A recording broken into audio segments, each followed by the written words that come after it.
Welcome to the Deep Dive. We take stacks of sources, research, articles, you name it, and pull out the key insights for you. Sometimes the most ordinary looking places, they hold these really extraordinary stories, full of twists and turns you just don't expect. And today, we're diving into one of those, the Lido Hotel. Just a single spot on the northern Dead Sea, but wow, what a history. It goes from this symbol of leisure, almost glamorous, to a really critical military outpost, and then, well, eventually just ruin.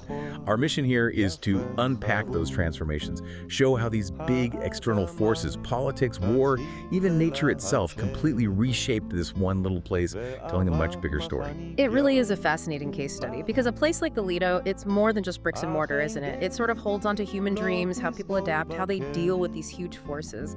This journey we're looking at, it gives you this concentrated view of history, geopolitics, environmental change all coming together. It shows how places change, how landscapes change, how intentions change. A reminder that, well, nothing's really permanent, especially there. Okay, so let's rewind. Let's go back to the mid-20th century. Picture the northern Dead Sea then. Maybe quieter, more about relaxation.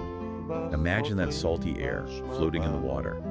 Where did this Lido story actually begin? Right, so the dream starts taking shape right after the 48 War, in a time of maybe cautious optimism. Specifically, December 1949, you have these two brothers, the Nazal brothers, and they set out to build this brand new tourist complex. They called it Montezat El Lido. It wasn't just, throwing up a building, it was a real vision. A vision, like what were they aiming for? They wanted to create a destination.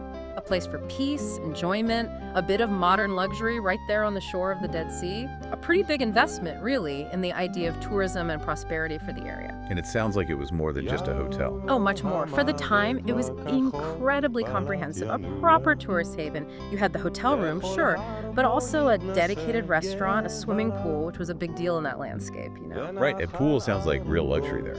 Exactly. And an organized bathing beach all set up. They weren't just selling rooms, they were selling an experience, like a little Middle Eastern Riviera. So the focus was purely leisure.